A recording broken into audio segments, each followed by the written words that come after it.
السلام علیکم ورحمۃ اللہ وبرکاتہ رب اشرح لی صدری ویسر لی امری واحلل عقدۃ من لسانی یفقهوا قولی رب زدنی علما رب زدنی علما رب زدنی علما اللہم فقہنا فی الدین آمین یا رب العالمین۔ سورہ بقرہ آیت نمبر 65۔ بسم اللہ الرحمن الرحیم۔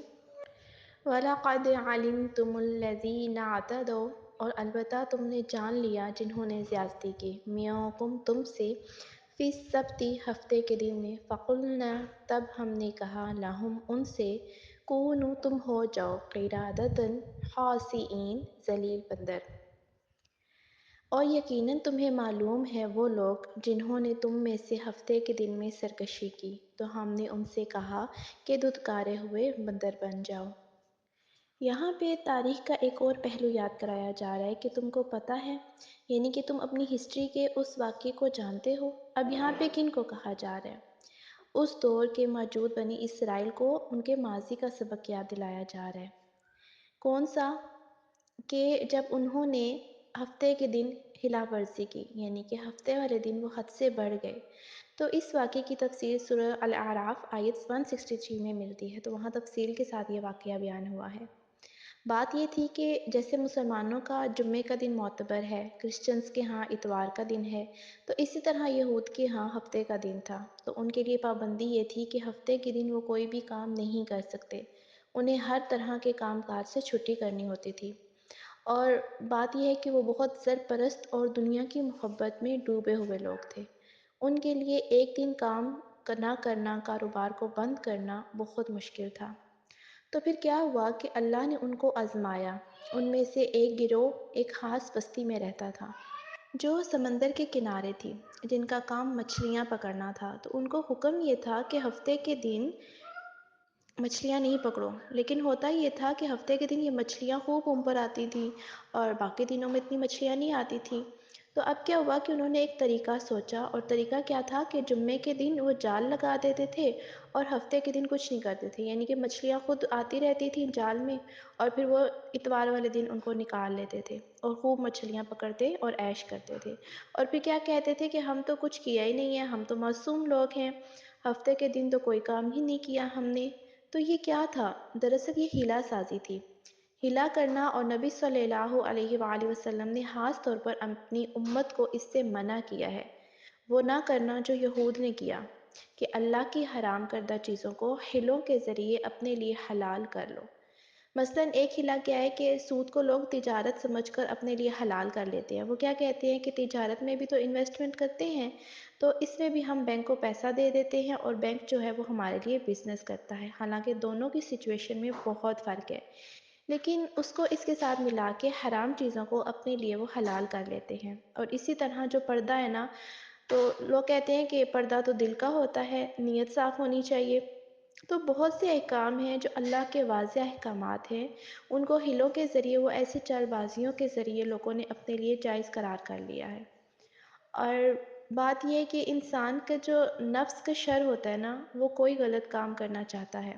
بہرحال انہوں نے کیا کیا کہ ہفتے کے دن خوب مچھلیاں پکڑی، نتیجہ کیا نکلا کہ ہم نے کہا ذلیل بندر بن جاؤ، تو اللہ نے ان کی شکلیں مسخ کر دی، ان کو بندروں کی طرح بنا دیا۔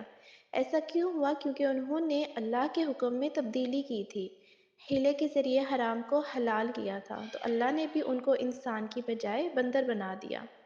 کہا جاتا ہے کہ ان کی جو عقل اور شعور تھا نا، وہ انسانوں جیسا ہی تھا، ایک دوسرے کی وہ شکلیں بھی پہچانتے تھے، لیکن جو ان کا آؤٹ لک تھا نا، وہ سارا بندروں کی طرح ہو گیا تھا۔ پھر اس سے ہمیں نا بہت سی باتیں پتہ چلتی ہیں کہ اگر کوئی شخص عملی طور پر خدا کے حکم کی نافرمانی کر رہا ہے، لیکن تعویلوں سے وہ ظاہر کر رہا ہے کہ وہ اللہ ہی کی بات مان رہا ہے، تو یہ گمراہی کی بھی ایک قسم ہے۔ اللہ کا حکم نہ ماننا، لیکن اپنی تعویلوں اور باتوں سے اور اپنی جب زبانی سے ثابت کرنا کہ میں ہی سب سے بڑا عبادت گزار ہوں اور میں ہی فرما بردار ہوں، تو یہ چیز سخت ناپسندیدہ ہے۔ اگر کوئی غلطی کر رہا ہے انسان اور اسے کوئی روکے اور وہ پھر بھی اپنی غلطی نہ مانے، غلطی کو سچائی ثابت کرنا، یہ بھی ایک انتہائی ناپسندیدہ چیز ہے، کیونکہ اصلاح ہو ہی نہیں سکتی نا۔ یہ وہ لوگ ہوتے ہیں جن کی عقل جو ہے وہ ختم ہو جاتی ہے۔ ویسے دیکھ رہے ہیں تو اپنے آپ کو بڑا اسمارٹ سمجھتے ہیں کہ ہم بہت اوور انٹیلیجنٹ ہیں اور بہت اسمارٹ ہیں، لیکن یہ عقل مندی نہیں ہوتی۔ عقل مندی کیا ہے کہ انسان اللہ کی بات کو ویسا ہی لے جیسا اس نے کہا ہے۔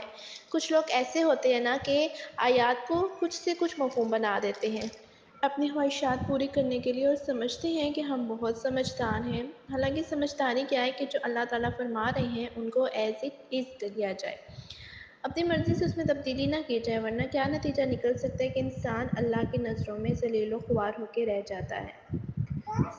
صرف یہ نہیں کہا کہ بندر بن جاؤ، ساتھ ہی یہ بھی کہا کہ ذلیل بندر بنو۔ اب دیکھیں کہ تھوڑی دیر کے لیے بعض اوقات ایسا ہوتا ہے نا کہ کسی حادثے کے نتیجے میں یا جلنے کے نتیجے میں کسی بھی وجہ سے انسان کی شکل میں تبدیلی آ جاتی ہے، تو ایسا ہو جاتا ہے بعض اوقات، کوئی کٹ لگ جاتا ہے، کوئی ایکسیڈنٹ ہو جاتا ہے، خدا نہ خواستہ کوئی آنکھ ضائع ہو جاتی ہے، تو اس کے بعد پھر لوگ کیا محسوس کرتے ہیں؟ چلیے وہ تو ایک بڑا حادثہ ہے، لیکن عموماً کیا ہوتا ہے کہ انسان جب بیمار ہو جاتا ہے، بوڑھا ہو جاتا ہے، تو اس کا وہ حسن نہیں رہتا وہ جوانی میں جو ہوتا ہے، تو پھر جس کے ساتھ یہ ہوتا ہے پھر اس کو کیسا لگتا ہے؟ آپ ذرا حقیقت میں جا کر سوچیں، دیکھیں کہ اگر خدا نہ خواستہ کسی کے منہ پر کوئی چیز نکل آئے تو وہ چھپتا ہی پھرتا ہے، کپڑے سے چھپاتا رہتا ہے۔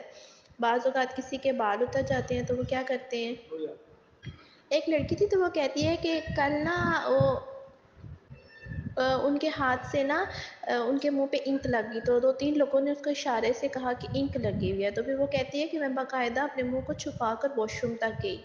تو ایسے ہی ایکشن ہوتا ہے نا کہ جب پتہ چلے کہ منہ پہ وہ ہو گیا ہے جو اچھا نہیں لگ رہا، تو انسان فوراً سے چہرہ چھپاتا ہے۔ جو مجرم لوگ ہوتے ہیں تو آپ نے دیکھا ہوگا نا کہ وہ بھی فوراً اپنا منہ چھپا لیتے ہیں، کیونکہ ان کے اوپر ذلت کا پردہ ہوتا ہے۔ تو خود سوچیں کہ جب ان کی شکلیں بگڑ کر بندر بن گئیں تو ان کے لیے کتنی ذلت اور رسوائی کی بات ہوگی۔ آپ نے بعض اوقات دیکھا ہوگا کہ فوٹو شاپ کے ذریعے لوگ لیڈرز کی شکلیں بگاڑ بگاڑ کے کچھ سے کچھ بنا دیتے ہیں۔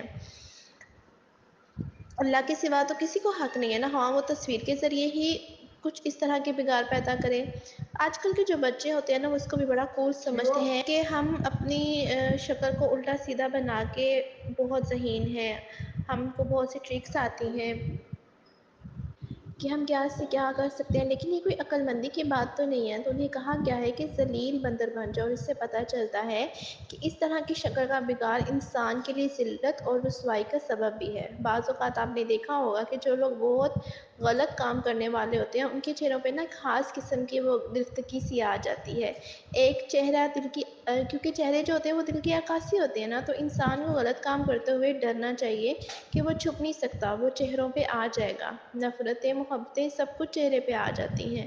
تو اسی طرح اللہ کے احکامات کی نافرمانی بھی چہروں پہ آ جاتی ہے۔ جزاک اللہ خیر۔